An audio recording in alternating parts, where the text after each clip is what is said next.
Hello everyone, my name is Ashman and we're here today with a video of should you play Payday 2 in 2025. Let's get on with the video. Payday 2 has been around for almost 12 years now, and since you clicked on this video you want to see if it's worth playing in the year 2025. If you are unaware, Payday 2 is a co-op heisting FPS PvE game. It was developed by Overkill and published by Starbreeze on the 13th of August 2013, making it almost 12 years old. Man, how the time is getting away from me. Payday 2 does have a sequel appropriately named Payday 3, however the launch of that game wasn't the best and the current stage of Payday 3 is mediocre at best.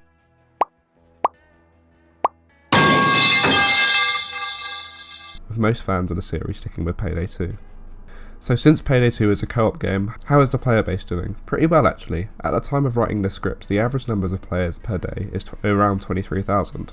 So this means finding a game is fairly easily and the community is very much alive and well. Updates wise, Overkill has stopped content updates for more than a year now to focus on Payday 3, however the occasional patch does come out for bugs and security.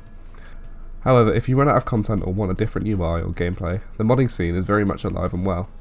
Very easy to get into. For example, the gameplay in the background that you're watching uses the Wolf HUD mod, which changes the UI elements in the game, but the sky is really the limit for mods, with custom heists being a major part of it. However, there are some questionable mods too. When looking at the Steam page for the game, you might be concerned seeing that there is over 80 DLCs, which includes new heists, weapon packs, and character packs. If you're going to pick up the game, I would recommend starting with the Legacy Collection, which gives you almost everything that you need to get started with the game. The collection at the time of writing the script is around £30, however this goes on sale very often and you can get a better price very easily. The co-op experience can be buggy at times, especially when doing stealth heists, as the game is on peer-to-peer networking, meaning that when you play multiplayer you're connecting directly with the host computers and not a Overkill server. There is a lot of progression in Payday 2 with 100 levels to achieve. Once you reach level 100 you can go Infamous and start all over again. Think of it like Call of Duty's prestige system. There is 100 Infamous levels, so there's hours of fun to be had. There is a lot of customization too, with over 100 weapons for you to pick and customize to your heist needs.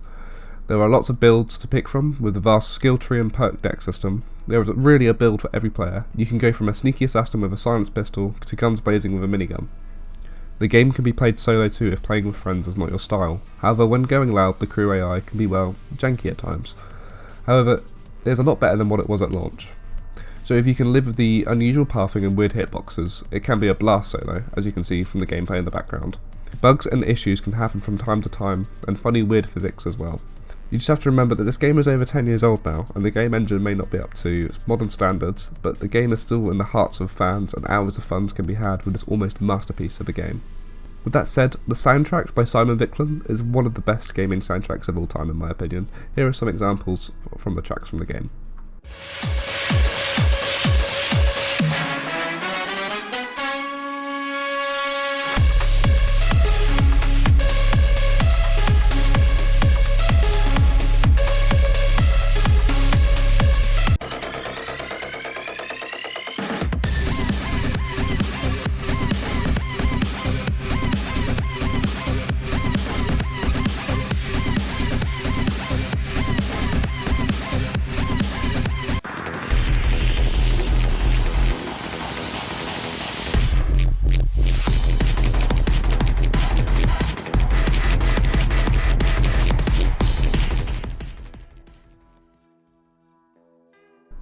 Some of you may be asking, why should I get Payday 2 when Payday 3 has been out for a while now, with it coming out in September of 2023.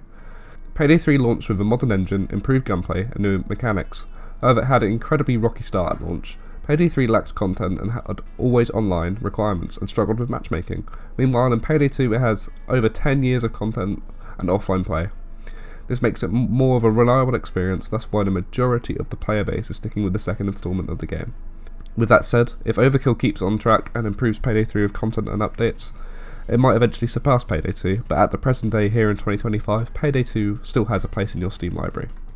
So, should you play Payday 2 in 2025? Let's break it down. For the reasons to play, there is over 10 years of content at a low price, providing you catch a Steam sale, a dedicated community and mod support, and a unique heist experience with deep customizations. Reasons to skip this entry in the series: the outdated graphics and janky mechanics can be off-putting for some players. The amount of content can feel overwhelming at times, and Payday 3 is constantly improving and may be the future of the series in time. So if you're new to the series, Payday 2 is still a great entry point, just be mindful of its age. And if you're a returning player, welcome back, there's still lots of fun to be had with the crew. So what do you think? Are you still playing Payday 2 in 2025, or have you moved on to Payday 3? Drop a comment below and let's talk about it. If you enjoyed the video, smash that like button and click subscribe for more gaming content. Thanks for watching and happy heisting.